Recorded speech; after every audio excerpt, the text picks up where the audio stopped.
Salut! Bienvenue sur Rise Above, le podcast. C'est moi, ton hôte, Oulini Pelletier. Ta coach, bref, je me suis auto-proclamé ça aujourd'hui. OK? Pourquoi? Parce que c'est le mois de mars et c'est le mois de ma fête. Alors, cette semaine, je suis ta coach, bref. OK?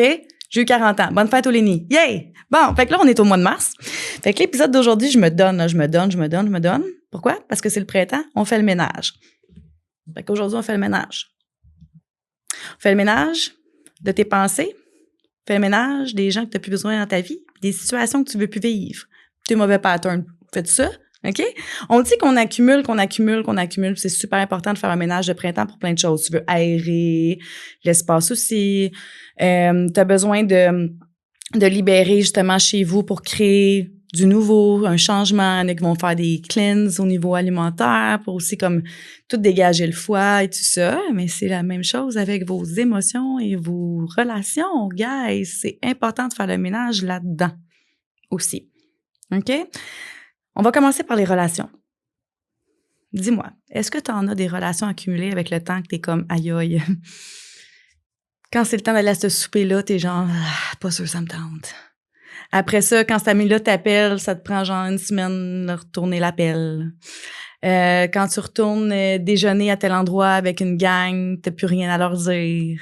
T'arrives-tu, ça? Même des relations d'affaires, qu'à chaque fois que tu y vas, tu te dis, donc, il me semble que je me sens fake dans ce milieu-là. Là, c'est le temps de faire le ménage. Ce qui se passe avec nos relations, on dirait qu'il y a quelque chose avec la culpabilité qui s'installe quand tu veux couper une relation que ça fait longtemps que tu es ami avec ou tu es dans ce cercle-là. Hein? T'as-tu déjà vécu ça? Une genre de culpabilité intérieure de « je peux pas mettre fin à cette relation-là ». Ça fait 20 ans qu'on se connaît. Mais moi, je t'annonce que oui, tu peux mettre fin à ta relation, que ça fait 20 ans que tu connais ta chum de fille ou ton chum de gars parce que vos évolutions ont fait 2 directions complètement différentes. Puis pour ceux qui me voient sur YouTube présentement puis qui sont en train de regarder le podcast, tu vas voir qu'est-ce que je fais avec mes mains. Quand tu arrives justement dans une relation, les deux, vous allez dans un chemin, vous êtes parallèles, vous connectez, vous marchez un peu sur le même chemin, parallèle, puis des fois, ça se peut qu'une personne s'en aille dans l'autre direction, puis là, de temps en temps, que tu as envie d'y aller, mais la direction n'est plus la même. Pour plein de raisons. Vous n'avez pas envie de visiter les mêmes choses. Il y a des patterns que toi, tu avais avant que l'autre personne avait, puis c'est des neurones miroirs, vous connectiez, puis là, maintenant, vous connectez plus. Tu sais, c'est une question aussi de neurones miroirs avec les intérêts, avec les valeurs. Des fois, nos valeurs, ils changent aussi, ou celle de l'autre peut changer, puis c'est normal. Tu sais, en 20 ans, là, il s'en passe des choses. Ou même 10, même 5, même une relation de l'année passée que tu peux te dire que c'est pas la même. Je vais vous dire, les personnes qui font les plus gros clean-up relationnels, c'est ceux qui deviennent sobres. Tout le temps. Parce qu'ils ont énormément de relations qui ont été basées autour de leur consommation. Fait que là, tout d'un coup, ils peuvent plus connecter avec telle gang d'amis parce que là, cette gang d'amis-là, ils est tout le temps en train de boire, puis l'autre sont comme, hey, tu sais, il me semble que moi, j'ai plus envie de boire. Puis là, quand je suis là-bas, ils me mettent de la pression. Puis ils sont genre, t'es bien plate, toi, de pas boire. Tandis que t'as l'autre gang d'amis qui fait comme, hey, je suis fière de toi. Je trouve ça cool que tu décides de choisir ça pour ta santé ou que, tu sais, tu décides de faire ça autrement. Au moins, tu fais des mocktails, je peux-tu y goûter? Comment tu vis ça? Qu'est-ce que ça fait à ton corps? Tu vas avoir ces 2 types de relations-là, tu sais. Mais ces gens-là, quand ils deviennent sobres, ça fait un méchant ménage à cause de ça. Parce qu'il y a vraiment eu beaucoup de monde que ça a été leur cercle de socialisation autour de la consommation. Mais t'es pas obligé de te rendre là à consommer ou devenir sobre pour faire du ménage, OK? On s'entend? Ça va l'être même au niveau des neurones miroirs. Pas compliqué. Une neurone miroir, mettons, exemple que tu tombes célibataire. Là, j'ai un exemple parce que moi, j'ai vécu ça. Okay. Tu tombes célibataire, puis là, d'un coup, t'es en tabarnak après relation. Là. C'est l'enfer. Tu passes dans cette passe-là. Puis là, tu rencontres une chum de fille qui vit la même affaire que toi. T'es comme, oh mon Dieu. Fait que là, les deux, là, vous avez les neurones miroirs. Mais là, vous avez du fun quand même ensemble. Mais tu sais, vos discussions sont autour de genre 2 filles célibataires, girl power, anti-homme, nanana. Puis là, un moment donné, quand il y en a une qui devient en relation, là, ça colle un petit peu moins. Pourquoi? Parce que votre neurone miroir de départ n'existe plus. Tu sais, s'il y en a une qui fait une thérapie ou qui s'en va en coaching, puis qui décide de gérer ça, ce petit côté d'elle, puis qu'elle évolue, puis elle fait comme, OK, non, j'ai décidé de gérer mon enfant blessé, puis là, maintenant, ben, je suis prête à une relation, puis l'autre est encore dans son mood de genre, abat les hommes, ça sert à rien, tout ça, mais oublie ça, vous connectez plus, là, quelque part, là. Fait que la relation a plus de raison d'être. Elle peut en avoir une pareille si l'autre évolue, puis vous avez quand même des points en commun, mais c'est pour vous dire que les neurones miroirs qui vous ont connecté au départ n'existent plus. Fait que vu que ça n'existe plus, s'il n'y a pas eu une intimité profonde qui s'est installée, puis vraiment genre d'autres, pas activités, mais d'autres points en commun qui se sont développés, ben l'amitié va mourir. Ou tu vas la garder parce que tu vas te dire, hey, il faut pas que je coupe cette amitié-là, ça fait tant d'années, tu sais. C'est ça. Il y a tout ça qu'il faut que tu checkes. Puis c'est là que ça devient toxique quand tu dis, je peux pas couper cette amitié-là, ça fait 25 ans, mais à chaque fois que tu vois la personne, tu ressors de là, puis t'es pas super bien. Même si vous vous rappelez les histoires du passé, mais dans le maintenant, vous avez de moins en moins de points en commun. Moi, ce que j'aime faire à mes clients comme exercice, comme quand il faut qu'ils fassent du ménage dans leur relation, je me dis, bon, mais pense que ta chum de fille est devant toi et que là, tu peux changer de corps avec elle et vivre sa vie. Est-ce que ta vie t'inspire? Là, si la personne fait « Hey, je veux pas vivre cette vie-là. » Ah! OK, mais pourquoi sa vie t'inspire pas? Hey, il fait des mauvais choix pour ça. La façon, son mindset, c'est incroyable. La négativité qui s'installe là-dedans. Après ça, ça tourne. OK, fait que la personne t'inspire pas. Son mindset t'inspire pas. Les choix qu'elle fait non plus, t'admires pas ça. Qu'est-ce qu'elle fait dans ta vie, d'abord? C'est parce qu'elle t'inspire pas. Oh. C'est là que tu dois te positionner. Est-ce que tu veux la vie de l'autre? Puis la vie de l'autre, c'est pas nécessairement son contexte. Parce que moi, ma meilleure amie, sa vie, mettons, on va dire familiale, toute, je prendrais ça à 100 000 $. Je trouve ça tellement nice. Ils ont tellement une vie hallucinante. Le mindset qu'ils ont en couple, c'est des inspirations. Mais mettons, son travail, je le prendrais jamais, là. Et elle travaille dans une école primaire, là, je prendrais jamais ça, là. Non. Elle est incroyable avec les enfants. Moi, je me sentirais prise au dépourvu avec plein d'enfants avec des besoins particuliers. Je me finirais en boule à pleurer. Puis je suis comme, hey, j'ai peur, là, je peux. Tu comprends? Mais que je prendrais pas son contexte de travail. Mais mettons, sa vie à elle m'inspire, oui.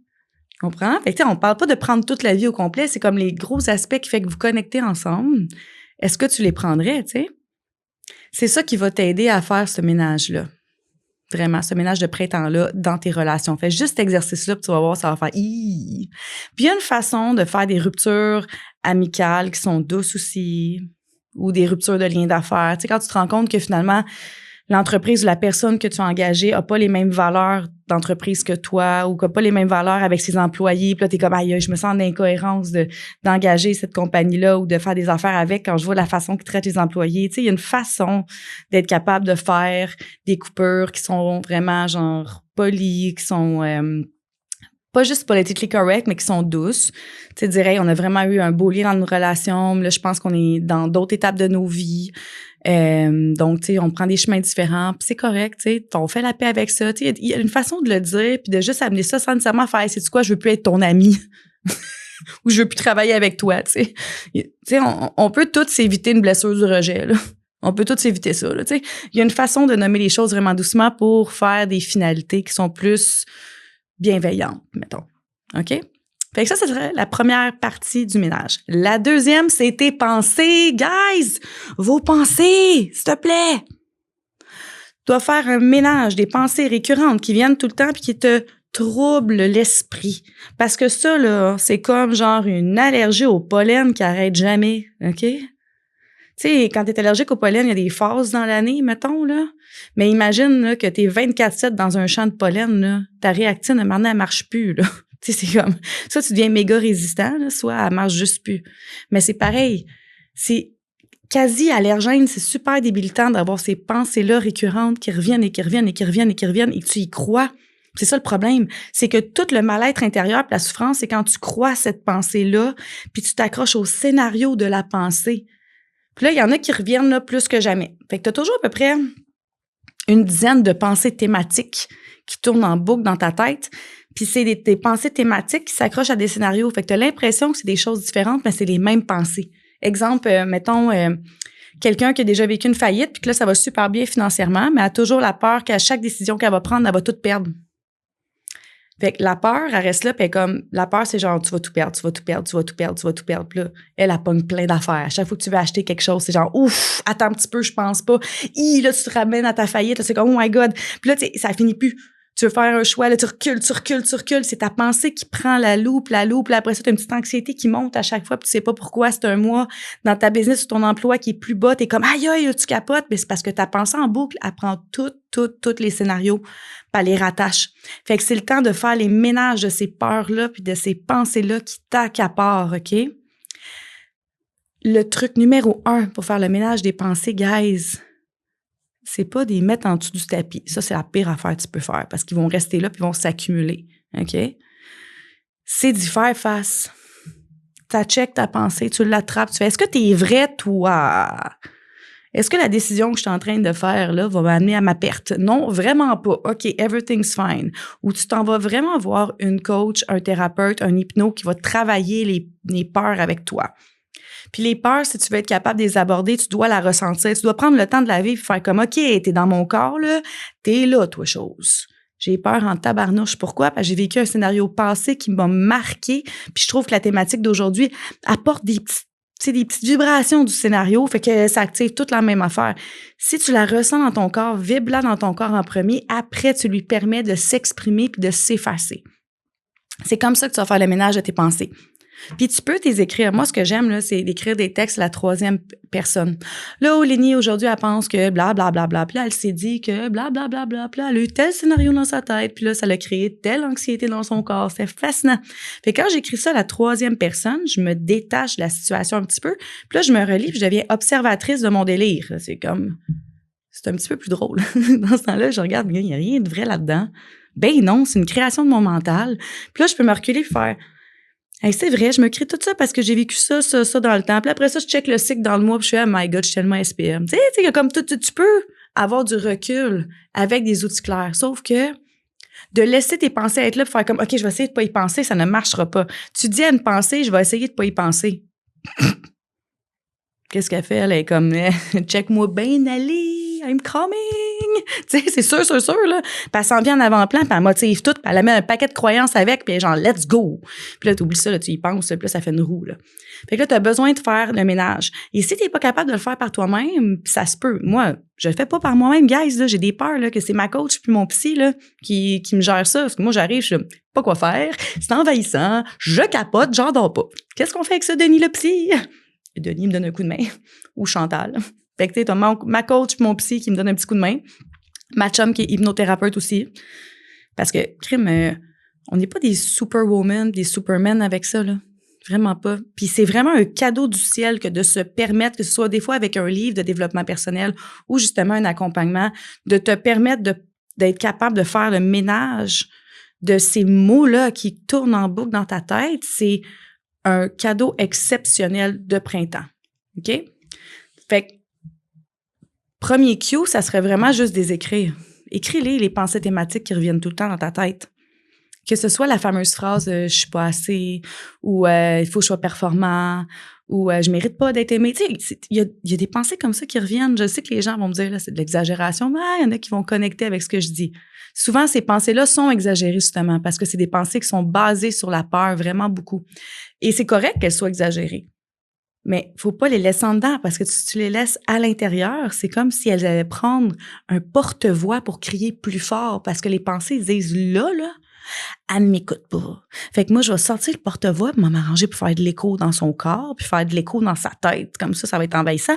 Elle va m'écouter. OK? Fait que écris-les. Puis, si toi, t'arrives pas à faire le tri, à désamorcer ça, puis à switcher de l'autre côté en disant, tant un petit peu, c'est pas nécessairement vrai ce qui est en train de se passer là. Si t'es pas capable de faire ça par toi-même, va chercher de l'aide. Puis, tu vas t'offrir un cadeau exceptionnel. OK? Comme ça, tu vas avoir fait ton ménage de printemps, autant relationnel que dans tes pensées et croyances. C'est fourré tout ça! Écoute, moi, c'est ce que je fais pour mes 40, hein? Vraiment. Le portrait relationnel, il a déjà été pas mal géré. Il reste 2-3 affaires encore que je suis comme, 2-3 relations que je suis pas trop sûre, tu sais. Les pensées, je suis direct dedans. Pourquoi? Parce que là, je suis en préménopause. T'en veux-tu un délai mental? C'est celle-là. Parce que c'est comme une deuxième adolescence, cette affaire-là. Là. Fait que quand mes pensées décident qu'ils s'en vont de tout bord, de tout côté, ils vont de tout bord, de tout côté, puis il n'y a aucune relâche. Alors, Je suis dedans dans le ménage de pensée puis de croyances. Pourquoi? Parce que j'ai envie que les 40 prochaines années soient vraiment propulsées par mes croyances supportantes puis un mindset qui est éclairé. Pas un mindset qui est toujours positif, non, un mindset éclairé. C'est quand même plus le fun. Alors, j'espère que cet épisode-là a fait du bien dans ta journée, puis t'a amené de la lumière. Alors, je t'invite à t'abonner à mes autres comptes si tu veux plus de contenu. Alors, sur YouTube, si tu veux le podcast, voir les vidéos.